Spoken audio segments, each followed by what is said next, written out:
Hi, my name is Jagarosha and I would like to welcome you to the Cookproof channel.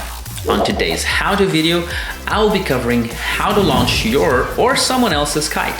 After getting your kite ready, it's time to launch the kite. If you don't know how to prepare your kite, check on the description or click above for a video of how to prepare your kite. So let's look at the possibilities. You can be alone or you can have a helper, a kite launcher, or be the kite launcher.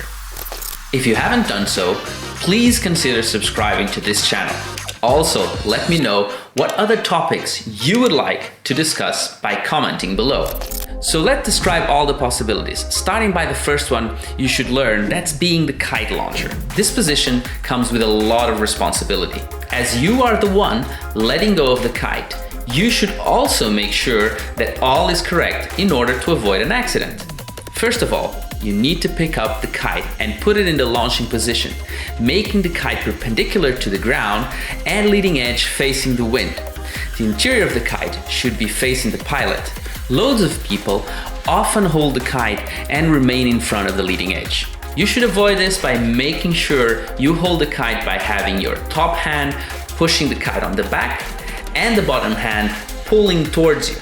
This way, you have the kite completely secured and you can stay behind the leading edge, allowing for the kite to fly when it's all ready. You will be instructed to let go of the kite once the pilot makes a thumbs up.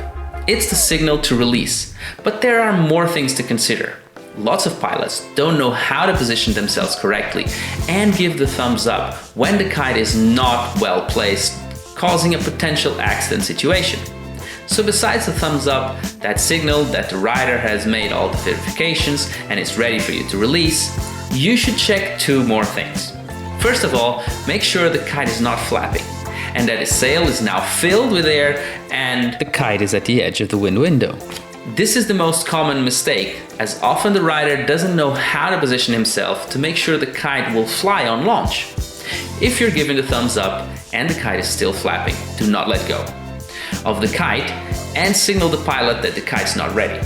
When the kite is fully inflated, you even start to feel some pressure from the kite that begins to want to move forward.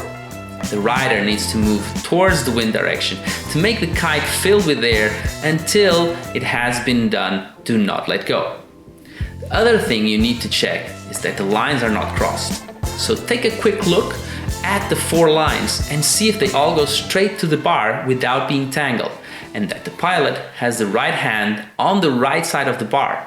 Left should be on the red side. Often, novice riders grab the bar incorrectly, and if you let go of the kite, the potential of accident is high. So once the kite is completely tense, wanting to go, the lines are straight with no tangles, and the rider has given you the thumbs up, you can now release the kite. As a rider, launching with the help of a kite launcher. As a rider, you need to pick up the bar that is downwind of the kite and walk towards the wind, making sure the lines are semi-tense, allowing for your helper to position the kite. You should be able to see the interior of the kite, and the kite should be closest to the water. While walking, observe the kite, and once it has stopped flapping, you are in the correct position. After this, connect your safety leash to the safety line and chicken loop to your harness. Check the lines and see if they are without any tangles. Then grab the bar correctly. Make sure your left hand is on the red side of the bar and the other hand on the other side. Give the signal to launch the kite and walk a bit more towards the wind to make sure the kite flies correctly. Get the kite to go up, making a 45-degree angle to the ground, but always in the edge of the wind window. If all is good, grab your board and go to the water. As a rider, launching alone, self-launching. Here you have 2 safe options depending on your location. First option is to find a fixed anchor and use your leash or a secondary leash to connect to the chicken loop. Once you have connected the chicken loop to a fixed point, you can be first your launcher and you position the kite at the edge of the wind window at 3 or 9 position to have the kite fully tense and ready to fly.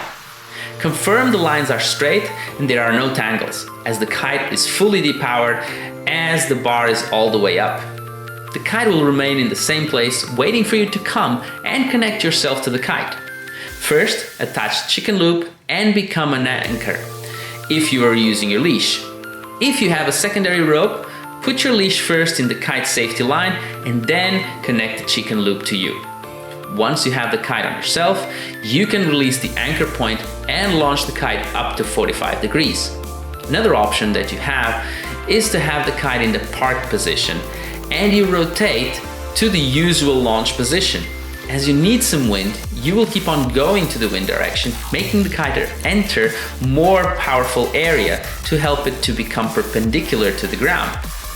You support this by pulling on the upper line until the kite becomes perpendicular. This method is the most aggressive one for you and the kite, as the kite will scratch the sand and it will be launched in a more powerful area. It's particularly important to make sure you don't keep pulling the line. Once the kite is launched, also that you do not pull the bar. The kite will be much more in the power zone, making this a more aggressive launch. It's still the most commonly used one, but it's not the safest one. It's the one that doesn't allow you to check the lines before launching.